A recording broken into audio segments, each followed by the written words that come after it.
Fizeram de Deus um bom negócio. Fizeram de Deus um bom negócio. Esse tema é uma das mais atuais reflexões que farei. Infelizmente, a motivação desse tema são as decepções, até mesmo feridas têm sido abertas nos corações de algumas pessoas cristãs, a ponto de saírem da igreja e não mais voltarem. Como olhar para um assunto como esse?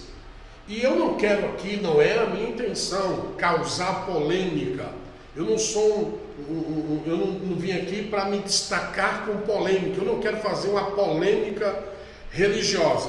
Eu quero aprofundar a sua fé na palavra de Deus para que te traga segurança na sua caminhada.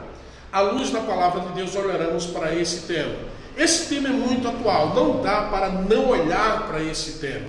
Não dá para, diante de uma sociedade religiosa que nós estamos vivendo, decadente na nossa sociedade atual, não dá para não olhar para esse tema e não fazer uma denúncia com uma orientação, uma denúncia dentro do campo cristão, para aqueles que querem seguir a Cristo com segurança. Dentro da palavra de Deus não tem como ignorar esse tema. Então nós vamos olhar para ele, tópico a tópico, com muito cuidado, com muita profundidade, para o seu crescimento dentro do Evangelho da Palavra de Deus. Vamos lá? Nosso primeiro tópico de hoje.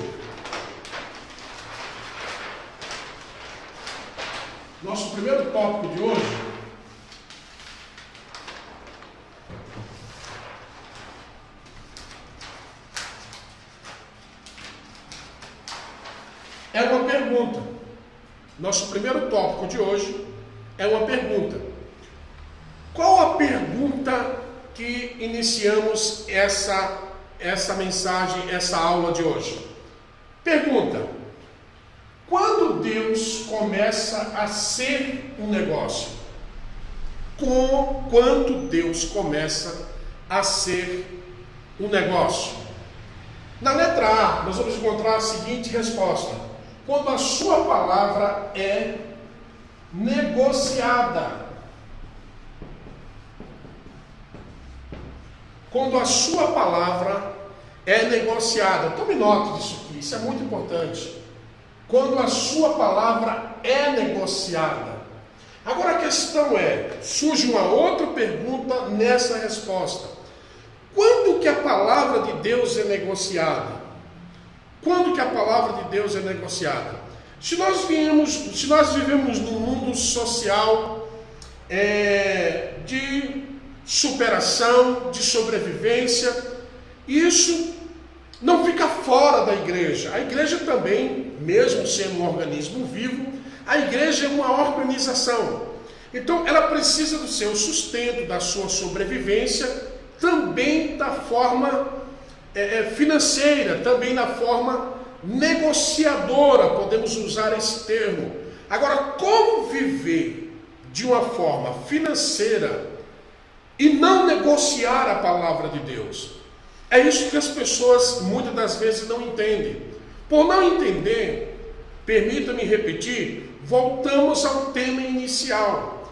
Por não entenderem essas questões, fazem de Deus um negócio, e um bom negócio, porque muita gente tem se dado muito bem nesse negócio aí, nessa pregação negociadora em nome de Deus. Então precisamos estar atentos. Para isso, olha que coisa interessante, nós vamos ler dois textos que parecem ser uma contradição, mas eles são paradoxos. São dois textos que um complementa o outro. Então precisamos ler esses textos para entender. Um é falado pelo Senhor Jesus em Mateus capítulo 5, capítulo 10, versículo 5 ao versículo 8. O texto nos diz o seguinte: preste atenção, Jesus pega os seus 10 discípulos em Mateus. É a primeira vez em que Jesus vai enviar os seus discípulos. É a primeira missão dos discípulos, e a missão é bem detalhada. Jesus fala para onde eles devem ir, com quem eles devem falar e o que eles devem dizer. Olha que coisa interessante. Para onde eles querem ir, para onde eles têm que ir, com quem eles devem falar e o que eles vão dizer. Muito interessante isso. Vamos ler o texto para a gente entender. Nesse intervalo de demanda de compromisso missionário que Jesus vai dando aos seus discípulos, ele fala o seguinte, Mateus capítulo 5 ao 8. Jesus enviou esses 12 e lhes ordenou, dizendo, não ireis pelo caminho da gente, nem entreis nas cidades de Samaritano. Bem-aventurados que têm fome e sede de justiça, porque eles serão os fatos. Eu acho que a referência não está batendo aí. É Mateus capítulo 10, versículo... Isso, acho que a referência aqui não bateu. Mas tudo bem, nós vamos voltar à referência.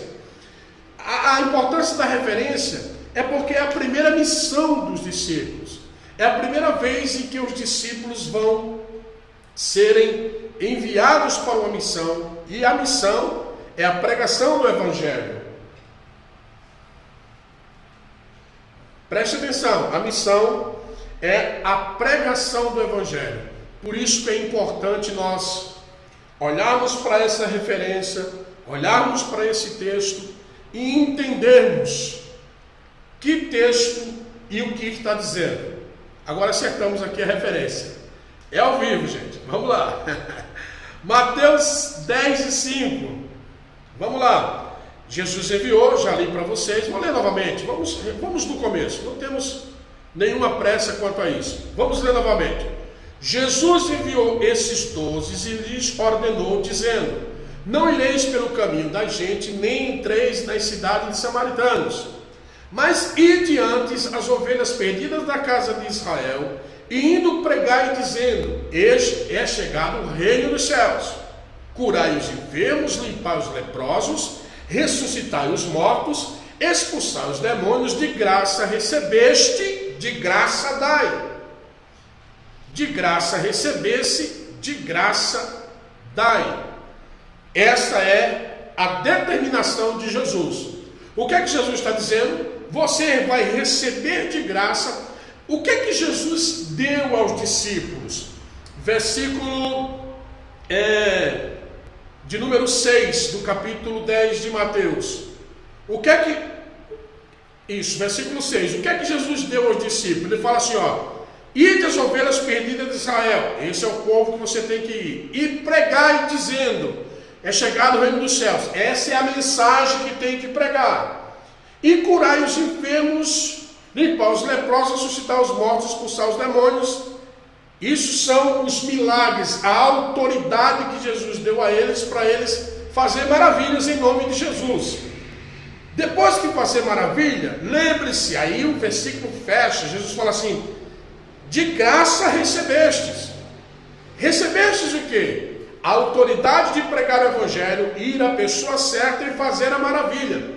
Não é você que faz, você não pagou para receber essa autoridade. Essa autoridade te foi dada de graça. De graça você recebeu. Então, de graça você vai entregar essa autoridade, essa mensagem, essa autoridade de fazer maravilhas. Você vai fazer isso de graça, porque você recebeu de graça. E daqui a pouco eu vou explicar quando que não é de graça e quando que Deus se torna um negócio nessa situação. É muito profundo o que eu vou dizer para vocês, e talvez seja a primeira vez que você vai ouvir, mas grave bem. Precisamos entender o que realmente Jesus quis dizer, de graça recebesse e de graça dai. Na sequência, nós temos um texto paralelo a esse aí. Nós temos um texto paralelo. Qual o texto paralelo que temos? É o 1 de Coríntios, capítulo 9, verso 13 e 14. 1 de Coríntios 9, 13 e 14. O apóstolo Paulo, agora expressando, diz: assim ordenou também o Senhor aos que anunciam o Evangelho, que vivam do Evangelho. Verso 14. Desculpa, eu li o 14 primeiro, vou ler o 13 agora. Não sabeis, primeiro o 13, voltando, 1 de Coríntios 9, 13 e 14. O 13. Não sabeis vós que os que administram o que é sagrado comem do que é do templo, e que o que contínuo está junto ao altar participa do altar? São duas perguntas, são perguntas respondendo. Aí ele diz no 14, agora sim, assim ordenou também o Senhor aos que anunciam o Evangelho, que vivam do Evangelho. Vamos olhar para as duas diferenças do texto. Quando Jesus diz, de graça recebei, de graça dai, e Paulo diz, aquele que anuncia o Evangelho, que viva do Evangelho, não há uma contradição. Todos estão dentro do mesmo contexto. Qual é o contexto? O que é que Jesus está dizendo? Que você não deve cobrar para pregar o Evangelho. Que você não deve cobrar para fazer maravilha em nome de Jesus. Mas isso não quer dizer, segundo Paulo, que quem realmente prega o Evangelho não viva do Evangelho, viva do Evangelho. O contexto que Paulo está dizendo é, se você vai entregar toda a sua vida para o Evangelho te sustentará. Você pode olhar a expressão, que viva do Evangelho, que vivam. O que é viver? Para nós vivermos, nós precisamos, você pode olhar que o texto não está sobrevivam. O texto está que vivam. Quando realmente vivemos uma vida e temos um viver, quando nossas necessidades são supridas. O que é que Paulo está dizendo? Se você prega o Evangelho e vive pregando o Evangelho, assim ordenou o Senhor, você viva do Evangelho. O Evangelho vai cuidar de você. O Evangelho vai suprir as suas necessidades. Em outra expressão, em outro momento, Paulo diz que o trabalhador é digno do seu salário. Não, Paulo não usa a expressão hipersalário. Paulo não usa a expressão supersalário. Paulo não usa a expressão mega salário. Ainda que os teólogos da teologia da prosperidade digam que tem que comer do melhor dessa terra, né? Isso é um atropelo hermenêutico da história da Escritura. Enfim, deixa isso para uma próxima live. Deixa eu dizer para você, Paulo está dizendo que quem prega o Evangelho não é porque só vive de pregar o Evangelho que vai viver uma vida de privações, de necessidades, como se isso fosse o conteúdo do Evangelho e a pessoa vivesse passando fome só porque é pregador do Evangelho. Não é isso que Paulo está dizendo. Você prega o Evangelho, então você viva do Evangelho. Atenção, já vou voltar lá em Jesus. Atenção. A questão é, em que contexto Paulo está escrevendo estas palavras? Se você pegar 1 de Coríntios capítulo 9 e ler todo o capítulo 9, você vai ver que Paulo está fazendo uma defesa ao seu ministério. Paulo está defendendo o seu ministério porque Paulo vivia do Evangelho.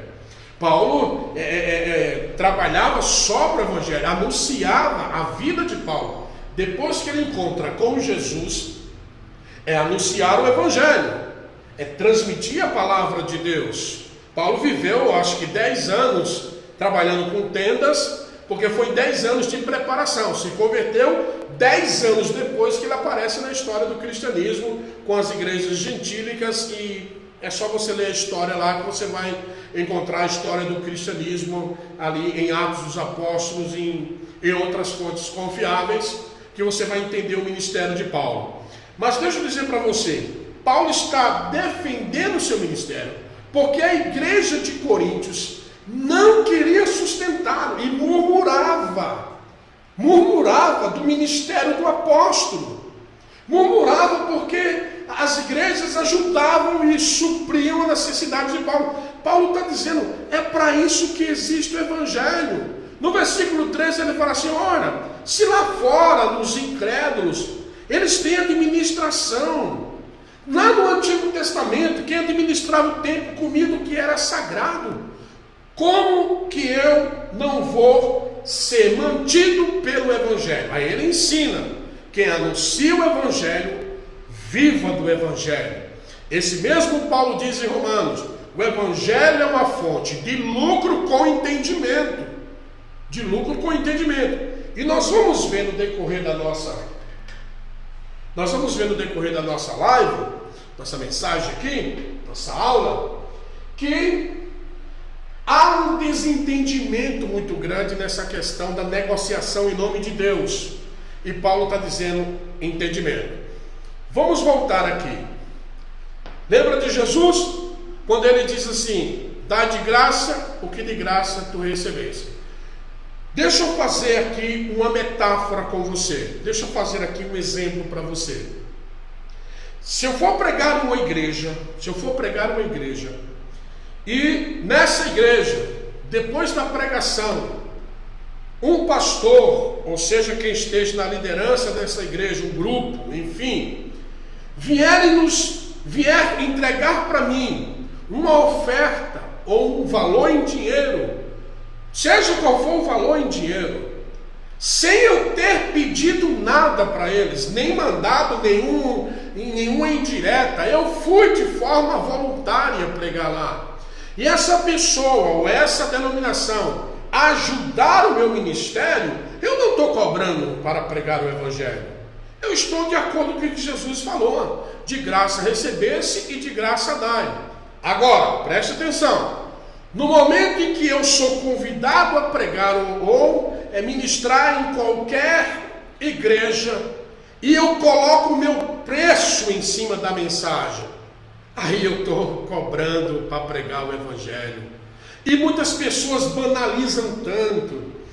Quanto que é o seu cachê? Para mim pregar é R$500. Quer dizer, o sacrifício de Jesus que você vai anunciar, que esse pessoal não anuncia o sacrifício de Jesus, né? Prega lá uma lambança e está tudo bem. Quer dizer, você não o sacrifício de Jesus só vale R$500? Não. Ô professor, pega leve, vamos aumentar aí. Tem cara que cobra 20 mil. Quer dizer que o sacrifício de Jesus só vale 20 mil reais? Não há valor no mundo que pague o que Jesus fez, se realmente o pregador do Evangelho vai anunciar Jesus. Agora, se ele vai falar um monte de bobagem dele mesmo, qualquer valor está bem pago. Agora, por que esse pessoal cobra para pregar? Por que esse pessoal cobra cachê? Porque a sistematização religiosa paga. Se tem quem pague, tem quem cobre. Só que a questão só paga porque o dinheiro não sai do próprio bolso, né? Só paga porque há um envolvimento sistemático religioso, onde eu não coloco nenhum real, mas eu saio aí distribuindo os valores à torta e à direita, porque não é meu mesmo. Eu preciso entender, Jesus é o nosso exemplo. Dai de graça o que de graça tu recebesse. Você não pode cobrar um centavo para pregar o Evangelho. Isso não quer dizer que o Evangelho não vai cuidar de você. Vai. Você não é. Muitas das vezes esse pessoal não é o pessoal da fé. Pessoal cheio de fé. Tem mais fé do que Zé na Paraíba. Cheio de fé. Haja fé. Mas não tem fé de viver do Evangelho. Precisa estar cobrando. Você está fazendo de Deus um negócio. Um negócio que será bom para você. Mas deixa eu falar uma coisa para você. Você que me ouve, que talvez não esteja nesse contexto, mas conhece alguém que esteja, compartilhe essa live. Se não tem nenhum problema para você, pense nas pessoas que estão ali para ouvir uma mensagem de Deus. Pense nas pessoas que estão ali para ouvir uma mensagem do Evangelho de Jesus Cristo. Pense nas pessoas que estão te ouvindo, estão com problemas emocionais, espirituais, estão cansadas da luta da vida, não sabem mais dar um passo à frente com tanta carga e recarga da religiosidade. E você e eu somos o pregador do Evangelho. Dai de graça o que de graça tu recebesse, disse Jesus.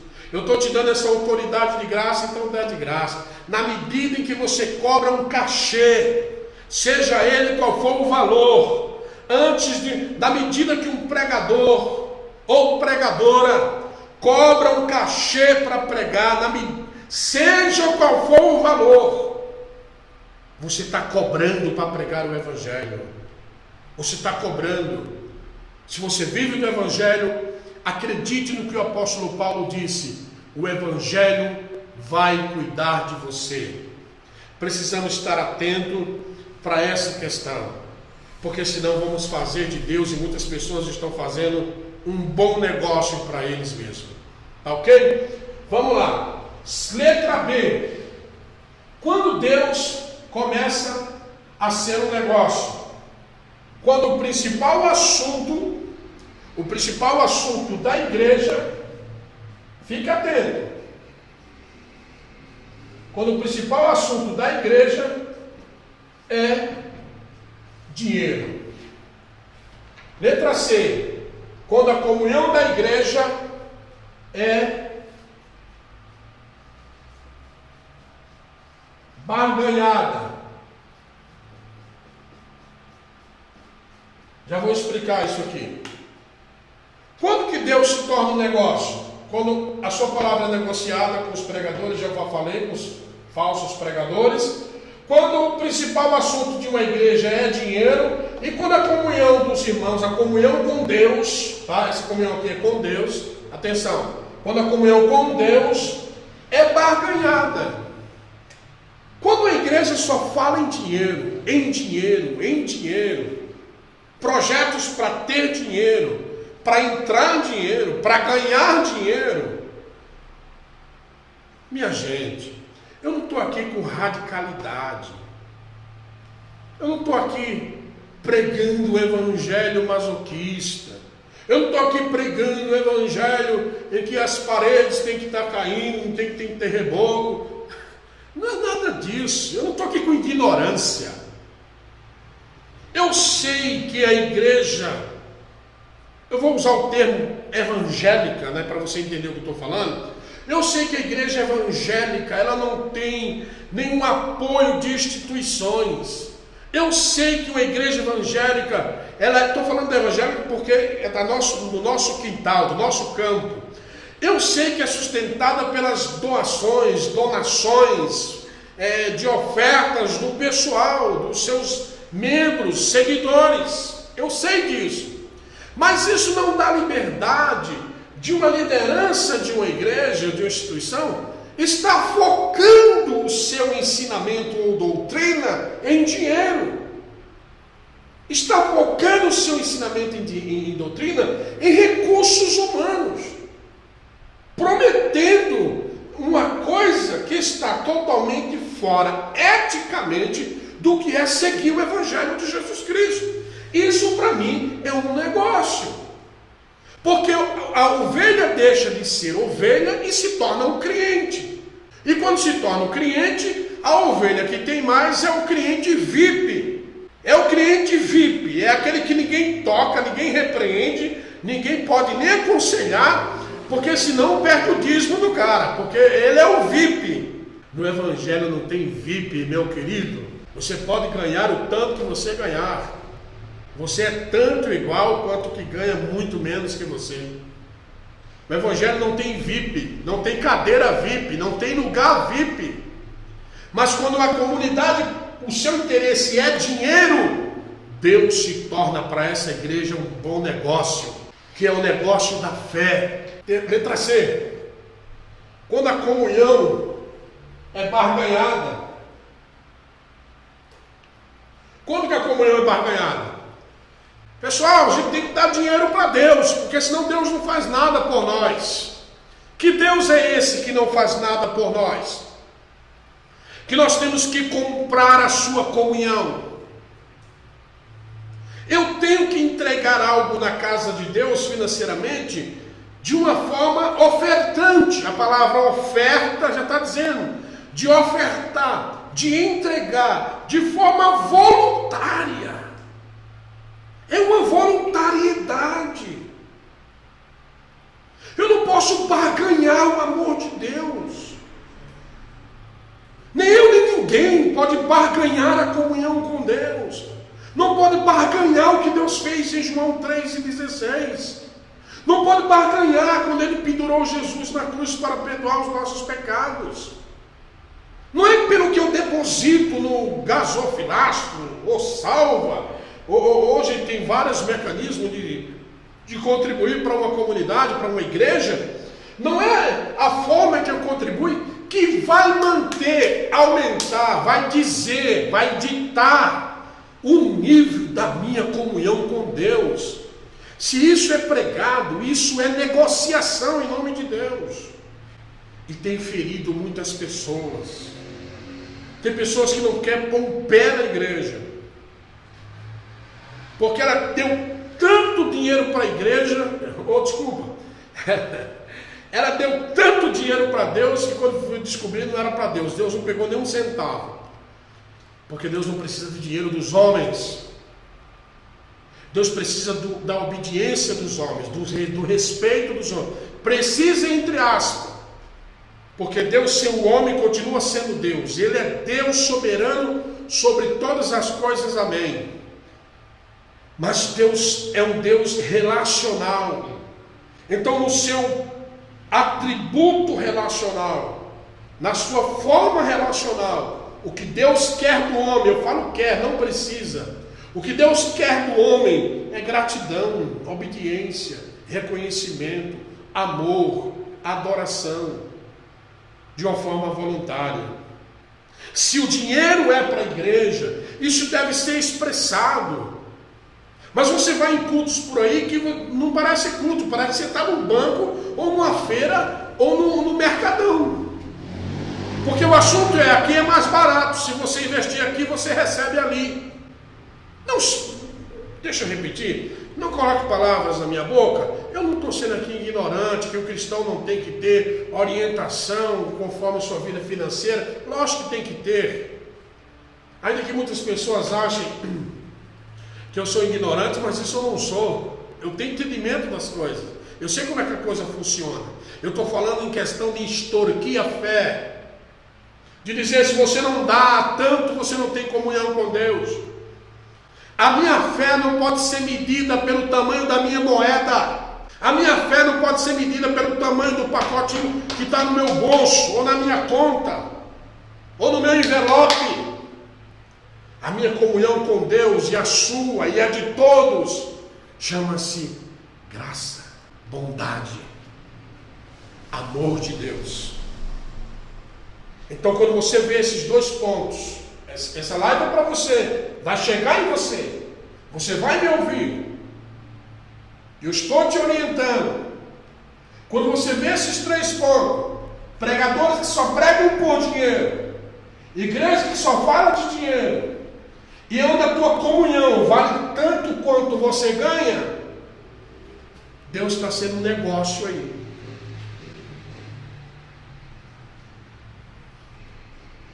Deus está sendo um bom negócio.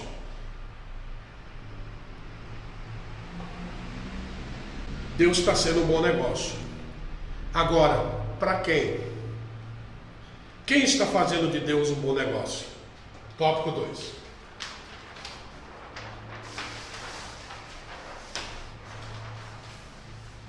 Quem está sendo beneficiado com esse negócio aí em nome de Deus? Quem está sendo beneficiado? Falsos pregadores, que agora são celebridades.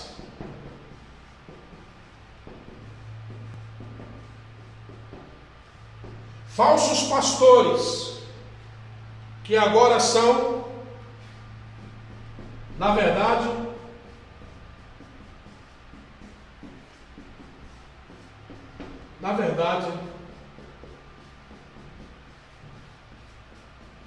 mercenários. Esses dois grupos aqui é que são beneficiados quando fazem de Deus um bom negócio. É um bom negócio para eles. Um bom negócio para eles. Falsos pregadores, que agora se consideram celebridades. Pessoas importantes no mundo religioso. Pessoas importantes aonde chegam. A mensagem. Há uma briga por agenda. Porque cada agenda é um engano. Cada engano são muitos dinheiros que são distribuídos. Esse pessoal é beneficiado. Esse pessoal é amparado quando se faz de Deus um bom negócio. E fere pessoas, tá? Falsos pastores, que na verdade são mercenários, que não estão preocupados com a alma de ninguém, que não estão preocupados com o emocional de ninguém, com a família de ninguém, que não estão preocupados em ajudar. Por exemplo, na pandemia que nós estamos vivendo, quantas famílias estão necessitadas, precisando de ajuda? E os falsos pastores, atenção, eu não estou dizendo os pastores, entendo o que eu estou falando para você, porque eu assumo as responsabilidades do que eu falo. Estou falando falsos.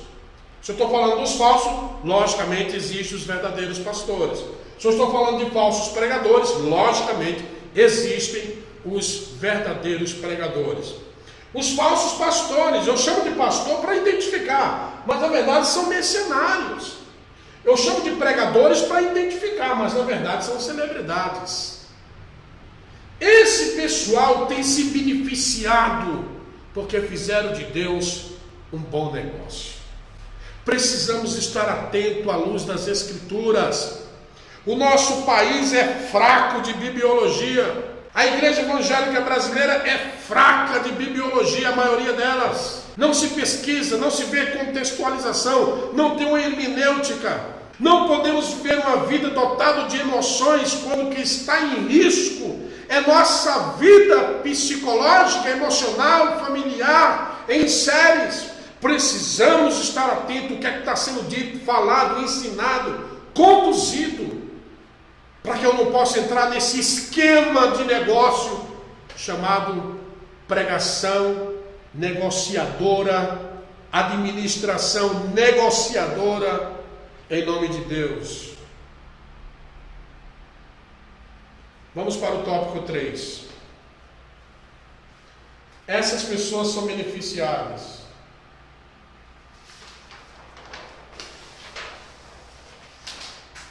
Já descobrimos quando que Deus se transforma em um negócio. E quem é beneficiado com esse negócio em nome de Deus? Agora, quem é prejudicado? Já vimos o grupo beneficiado, agora quem é prejudicado? Quem é prejudicado? As pessoas simples. As pessoas simples, que são manipuladas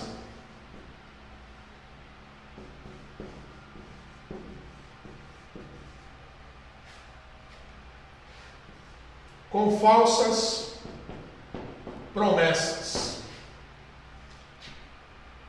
Quem é prejudicado? As pessoas simples.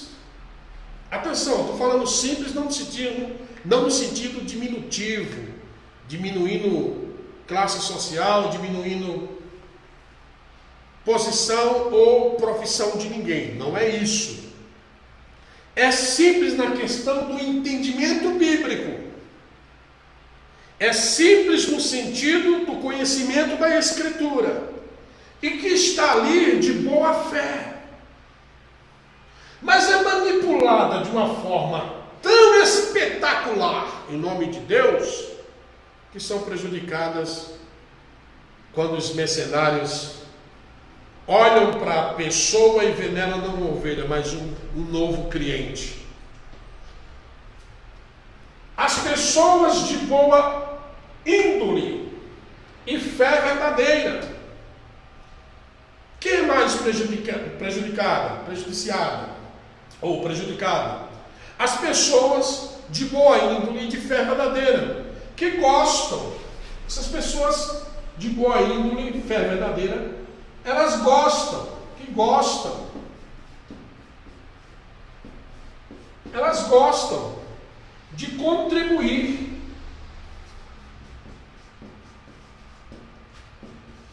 Elas gostam de contribuir com a necessidade da igreja.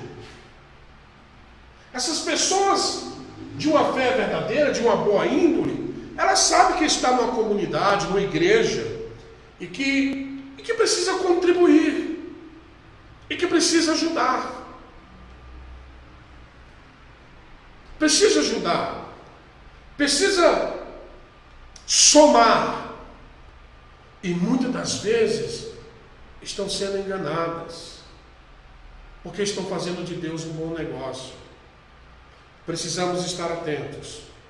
A nossa saída é a palavra de Deus. A palavra de Deus nos fortalece e nos orienta pelo caminho certo. Letra C. Quem mais é prejudicado? Tem um pessoal aí prejudicado. As pessoas que amam a Deus de verdade e acabam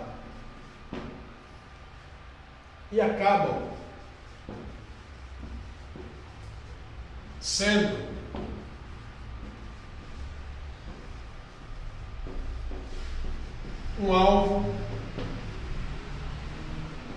um alvo fácil.